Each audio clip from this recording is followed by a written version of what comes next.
ओम शांति। 12 दिसंबर 2024 आज का ईश्वरीय महावाक्य है, मीठे बच्चे, यह पढ़ाई जो बाप पढ़ाते हैं इसमें अथाह कमाई है, इसलिए पढ़ाई अच्छी रीति पढ़ते रहो, लिंक कभी न टूटे। प्रश्न है, जो विनाश काले विपरीत बुद्धि है उन्हें तुम्हारी किस बात पर हंसी आती है? उत्तर, तुम जब कहते हो अभी विनाश काल नज़दीक है तो उन्हें हंसी आती है। तुम जानते हो बाप यहाँ बैठे तो नहीं रहेंगे, बाप की ड्यूटी है पावन बनाना। जब पावन बन जाएंगे तो यह पुरानी दुनिया विनाश होगी, नहीं आएगी। यह लड़ाई है ही विनाश के लिए। तुम देवता बनते हो तो इस कलयुगी छीछी सृष्टि पर आ नहीं सकते। ओम शांति। रूहानी बाप बैठ रूहानी बच्चों को समझाते हैं। बच्चे समझते हैं कि हम बहुत बेसमझ बन गए थे, माया रावण ने बेसमझ बना दिया था। यह भी बच्चे समझते हैं कि बाप को ज़रूर आना ही है, जबकि नई सृष्टि स्थापन होनी है। त्रिमूर्ति का चित्र भी है, ब्रह्मा द्वारा स्थापना, विष्णु द्वारा पालना, शंकर द्वारा विनाश। क्योंकि करण करावन हाथ तो बाप है ना, एक ही है जो करता है और कराता है। पहले किसका नाम आएगा? जो करता है, फिर जिस द्वारा कराते हैं। करण करावनहार कहा जाता है ना, ब्रह्मा द्वारा नई दुनिया की स्थापना कराते हैं। यह भी बच्चे जानते हैं, हमारी जो नई दुनिया है जो हम स्थापन कर रहे हैं उसका नाम ही है देवी देवताओं की दुनिया। सतयुग में ही देवी देवता होते हैं, किसी और को देवी देवता नहीं कहा जाता। वहाँ मनुष्य होते नहीं, है ही एक देवी देवता धर्म, दूसरा कोई धर्म ही नहीं। अभी तुम बच्चे स्मृति में आए हो कि बरोबर हम देवी देवता थे, निशानियाँ भी हैं। इस्लामी, बौद्धी, क्रिश्चियन आदि सबकी अपनी अपनी निशानी है। हमारा जब राज्य था तो और कोई नहीं था, अभी फिर और सभी धर्म है, हमारा देवता धर्म है नहीं। गीता में अक्षर बड़े अच्छे अच्छे हैं, परंतु कोई समझ नहीं सकते। बाप कहते हैं विनाश काले विपरीत बुद्धि और विनाश काले प्रीत बुद्धि। विनाश तो इस समय ही होना है। बाप आते ही हैं संगम युग पर, जबकि चेंज होती है। बाप तुम बच्चों को बदले में सब कुछ नया देते हैं। वह सुनार भी है, धोबी भी है, बड़ा व्यापारी भी है। बिरला ही कोई बाप से व्यापार करे।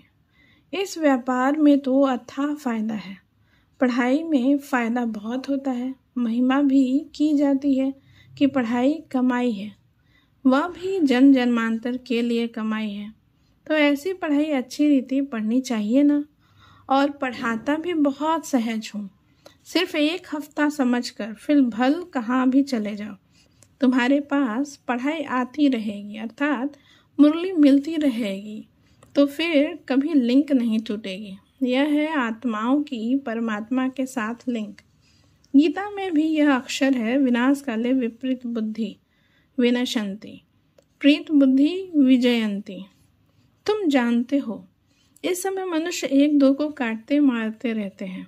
इन जैसा क्रोध व विकार और कोई में होता नहीं। यह भी गायन है कि द्रौपदी ने पुकारा, बाप ने समझाया है, तुम सब द्रौपदियाँ हो।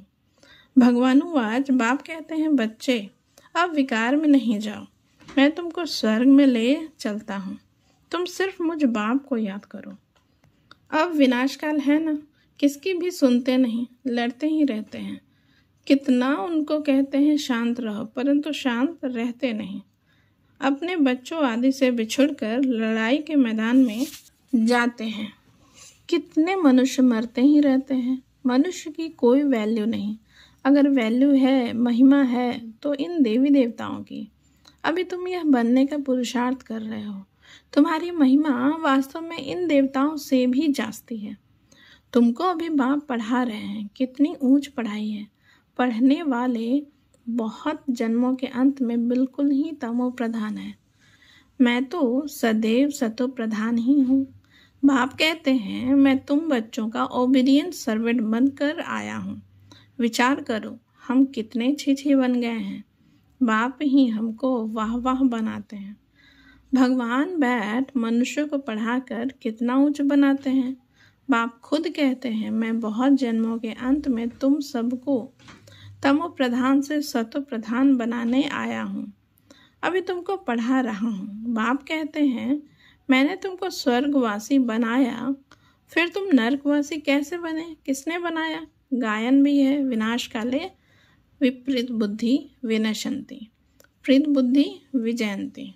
फिर जितना जितना प्रीत बुद्धि रहेंगे अर्थात बहुत याद करेंगे, उतना तुम्हारा ही फायदा है। लड़ाई का मैदान है ना, कोई भी यह नहीं जानते हैं कि गीता में कौन सी युद्ध बताई है। उन्होंने तो फिर कौरवों और पांडवों को युद्ध दिखाई है। कौरव संप्रदाय पांडव संप्रदाय भी हैं, परंतु युद्ध तो कोई है नहीं। पांडव उनको कहा जाता है जो बाप को जानते हैं, बाप से प्रीत बुद्धि है। कौरव उनको कहा जाता है जो बाप से विपरीत बुद्धि है। अक्षर तो बहुत अच्छे अच्छे समझने लायक हैं। अभी है संगम युग, तुम बच्चे जानते हो नई दुनिया की स्थापना हो रही है। बुद्धि से काम लेना है। अभी दुनिया कितनी बड़ी है, सतयुग में कितने थोड़े मनुष्य होंगे। छोटा झाड़ होगा ना, वह झाड़ फिर बड़ा होता है। मनुष्य सृष्टि रूपी यह उल्टा झाड़ कैसे है, यह भी कोई समझते नहीं है। उनको कल्प वृक्ष कहा जाता है। वृक्ष का नॉलेज भी चाहिए ना, और वृक्षों का नॉलेज तो बहुत बहुत इजी है, झट बता देंगे। इस वृक्ष का नॉलेज भी ऐसा इजी है, परंतु यह है ह्यूमन वृक्ष। मनुष्यों को अपने वृक्ष का पता ही नहीं पड़ता है। कहते भी हैं गॉड इज क्रिएटर, तो जरूर चैतन्य है ना। बाप सत्य है, चैतन्य है, ज्ञान का सागर है। उनमें कौन सा ज्ञान है यह भी कोई नहीं समझते हैं। बाप ही बीज रूप चैतन्य है, उनसे ही सारी रचना होती है। तो बाप बैठ समझाते हैं, मनुष्यों को अपने झाड़ का पता नहीं है, और झाड़ों को तो अच्छी रीति जानते हैं। झाड़ का बीज अगर चैतन्य होता तो बतलाता ना, परंतु वह तो है जड़। तो अब तुम बच्चे ही रचता और रचना के राज को जानते हो। यह सत्य है, चैतन्य है, ज्ञान का सागर है। चैतन्य है तो बातचीत कर सकते हैं ना। मनुष्य का तन सबसे ऊंच अमूल्य गाया गया है, इनका मूल्य कथन नहीं कर सकते। बाप आकर आत्माओं को समझाते हैं, तुम रूप भी हो, बसंत भी हो। बाप है ज्ञान का सागर, उनसे तुमको रत्न मिलते हैं। यह ज्ञान रत्न है, जिन रत्नों से वह रत्न भी तुमको ढेर मिल जाते हैं। लक्ष्मी नारायण के पास देखो कितने रत्न हैं, हीरे जवाहरातों के महलों में रहते हैं। नाम ही है स्वर्ग, जिसके तुम मालिक बनने वाले हो। कोई गरीब को अचानक बड़ी लॉटरी मिलती है तो पागल हो जाते हैं ना। बाप भी कहते हैं, तुमको आगे चल पता पड़ेगा कि माया कितने अच्छे अच्छे बच्चों को भी हप कर लेती है, एकदम खा लेती है। तुमने सर्प को देखा है, मेंढक को कैसे पकड़ता है, और गज को ग्राह हप करते हैं। सर्प मेंढक को एकदम सारे का सारा हप कर लेता है। माया भी ऐसी है, बच्चों को जीते जी पकड़ कर एकदम खत्म कर देती है, जो फिर कभी बाप का नाम भी नहीं लेते हैं। योग बल की ताकत तुम्हारे में बहुत कम है, सारा मदार योग बल पर है। जैसे सर्प मेंढक को हप करता है, तुम बच्चे भी सारी बादशाही को हप करते हो। सारे विश्व की बादशाही तुम सेकंड में ले लेंगे। बाप कितना सहज युक्ति बताते हैं, कोई हथियार आदि नहीं। बाप ज्ञान योग के अस्त्र शस्त्र देते हैं, उन्होंने फिर स्थूल हथियार आदि दे दिए हैं। तुम बच्चे इस समय कहते हो हम क्या से क्या बन गए थे, जो चाहे सो कहो। हम ऐसे थे जरूर, भल थे तो मनुष्य ही, परंतु गुण और अवगुण तो होते हैं ना। देवताओं में दैवी गुण है, इसलिए उन्हों की महिमा गाते हैं। आप सर्वगुण संपन्न, हम निर्गुण हारे में कोई गुण नहीं। इस समय सारी दुनिया ही निर्गुण है, अर्थात एक भी देवताई गुण नहीं है। बाप जो गुण सिखलाने वाला है उनको ही नहीं जानते, इसलिए कहा जाता है विनाश काले विपरीत बुद्धि। अब विनाश तो होना ही है, संगम युग पर, जबकि पुरानी दुनिया विनाश होती है और नई दुनिया स्थापन होती है। उनको कहा जाता है विनाश काल। यह है अंतिम विनाश। फिर आधा कल कोई लड़ाई आदि होती ही नहीं। मनुष्य को कुछ भी पता नहीं है। विनाश काले विपरीत बुद्धि है तो जरूर पुरानी दुनिया का विनाश होगा ना। इस पुरानी दुनिया में कितनी आपदाएं हैं, मरते ही रहते हैं। बाप इस समय की हालत बतलाते हैं। फर्क तो बहुत है ना। आज भारत का क्या हाल है, कल भारत क्या होगा। आज यह है, कल तुम कहाँ होंगे। तुम जानते हो पहले नई दुनिया कितनी छोटी थी। वहाँ तो महलों में कितने हीरे जवाहरात आदि होते हैं। भक्ति मार्ग में भी तुम्हारा मंदिर कोई कम थोड़े ही होता है। सिर्फ कोई एक सोमनाथ का मंदिर थोड़ी ही होगा। एक कोई बनेगा तो उनको देख और भी बनाएंगे। एक सोमनाथ मंदिर से ही कितना लूटा है। फिर बैठ अपना यादगार बनाया है तो दीवारों में पत्थर आदि लगाते हैं। इन पत्थरों की क्या वैल्यू होगी। इतने छोटे से हीरे का भी कितना दाम है। बाबा जौहरी था। एक रत्ती का हीरा होता था 90 रुपये रत्ती। अभी तो इसकी कीमत हजारों रुपये है। मिलते भी नहीं।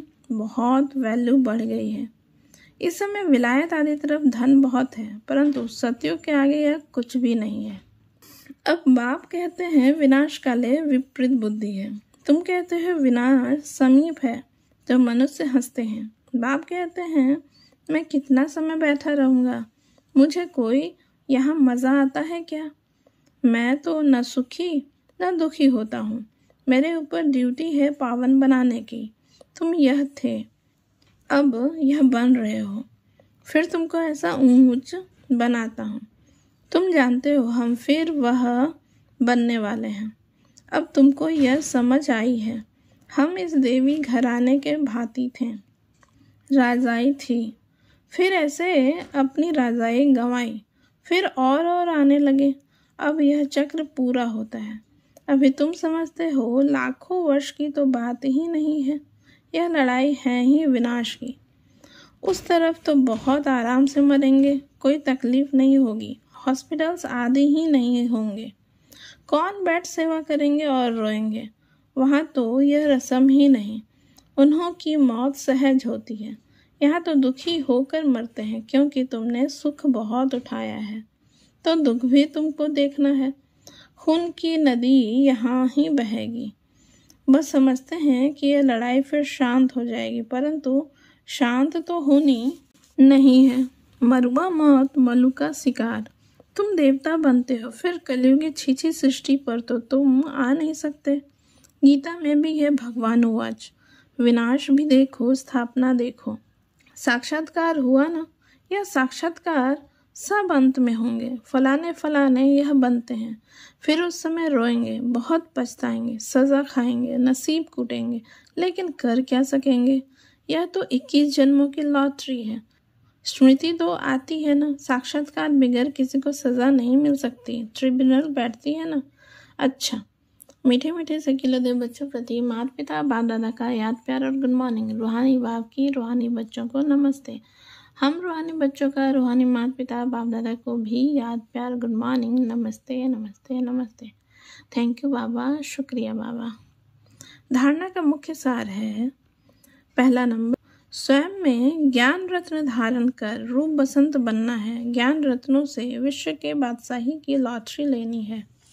दूसरा नंबर, इस विनाश काल में बाप से प्रीत रख, एक की ही याद में रहना है। ऐसा कोई कर्म नहीं करना है जो अंत समय में पछताना पड़े व नसीब कूटना पड़े। वरदान है, सदा स्नेही बन उड़ती कला का वरदान प्राप्त करने वाले निश्चित विजयी निश्चिंत भव। इसका विस्तार है, स्नेही बच्चों को बाप दादा द्वारा उड़ती कला का वरदान मिल जाता है। उड़ती कला द्वारा सेकंड में बाप दादा के पास पहुंच जाओ तो कैसे भी स्वरूप में आई हुई माया आपको छू नहीं सकेगी। परमात्म छत्र छाया के अंदर माया की छाया भी नहीं आ सकती। स्नेह मेहनत को मनोरंजन में परिवर्तन कर देता है। स्नेह हर कर्म में निश्चित विजयी स्थिति का अनुभव कराता है। स्नेही बच्चे हर समय निश्चिंत रहते हैं। स्लोगन है नथिंग न्यू की स्मृति से सदा अचल रहो तो खुशी में नाचते रहेंगे। ओम शांति।